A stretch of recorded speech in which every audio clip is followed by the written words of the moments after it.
Hey, I'd like to live to 100, better yet, 110 or 120. Many people label me a loser since I lack a family, see zero friends, live with my parents, and lack any established job. In fact, I'm a hated lifetime social outcast primarily due to an autism like condition. This social condition is impossible for me to overcome, and believe me, I've tried for years and I've tapped out. However, I have much to be thankful for, such as my intelligence, reasoning ability, eyesight, hearing, functioning in all four limbs, computer access, food, shelter, and peace. Some want to die due to temporary problems like breaking up with a significant other, losing a job, or a failure made public. Desire to die in such cases has no justification. Yet others want to live, although suffering a permanent and severe problem like advanced Alzheimer's disease or being quadriplegic.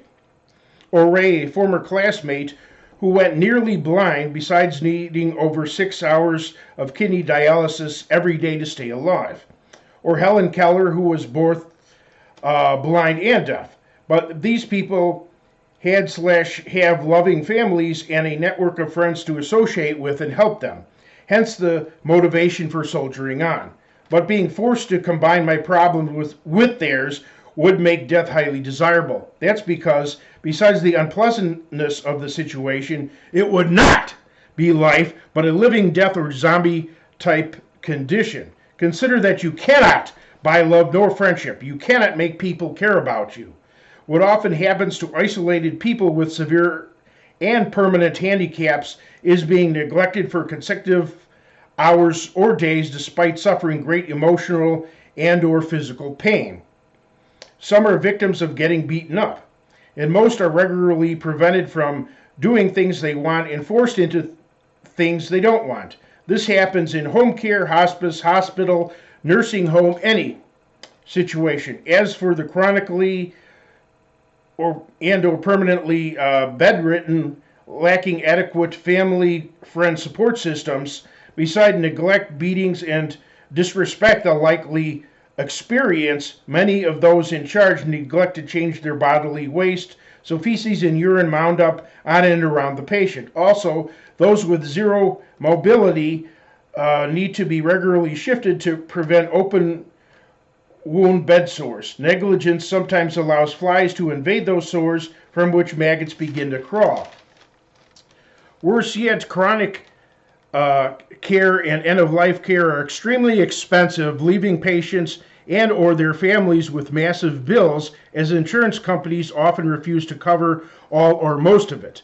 Even more outrageous is keeping comatose patients' bodies alive on ventilators for many years. This is not an extended sleep like Rip Van Winkle. Unlike this archetypical character, less than 1% of those suffering long-term coma or unresponsive wakefulness syndrome make a so-called good recovery. Unlike sleeping people, all of whom naturally shift several times a night and occasionally dream, comatose patients never shift nor dream. They all suffer severe muscle deterioration and all require unnatural devices to stay so-called alive. And unlike Rip Van Winkle, who freely walks away after reviving, either said patients, their families, and or society is flooded with astronomically high medical bills.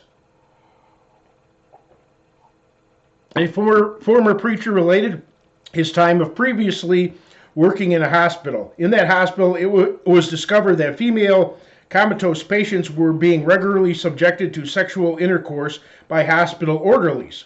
So they had a meeting. In it, they decided to neither involve the police nor even fire the workers. Their solution was to put the comatose female patients on birth control.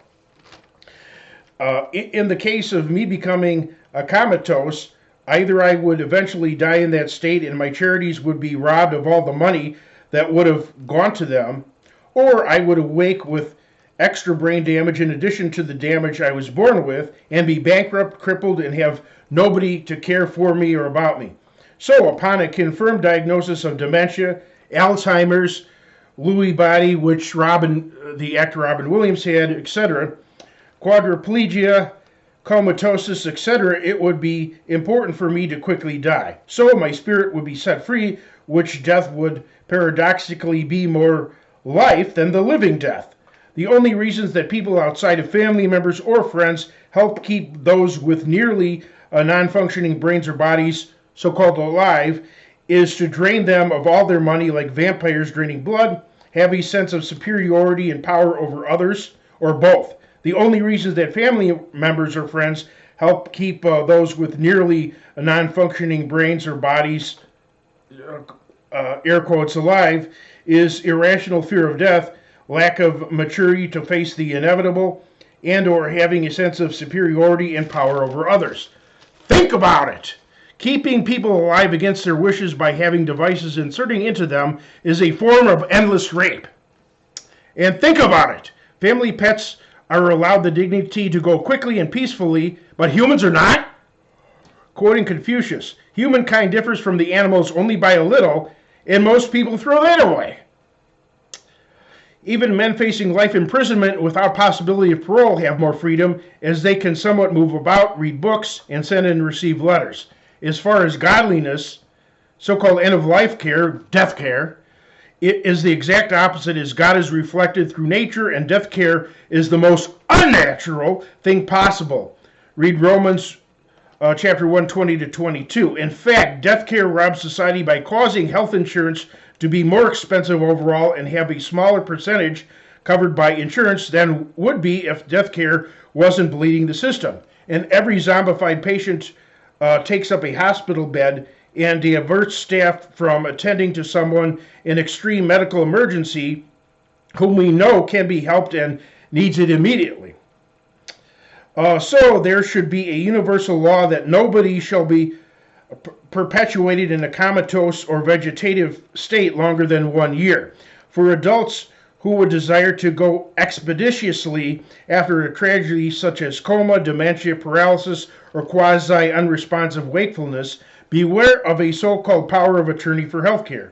Its deceptive language states that you have power when you actually would be giving up your power. In fact, drawing up a living will would be imperative. Copies of a living will should be given to whoever might likely find you in dire straits and who also is empathetic to your beliefs. And avoid all those who oppose your beliefs, if your beliefs are righteous. Cards stating that you have a living will, along with a do not resuscitate directive, should be carried in a purse if a woman, or in a wallet if a man. My upcoming post, Wakes and Funerals, shall be a companion piece to complement this present video.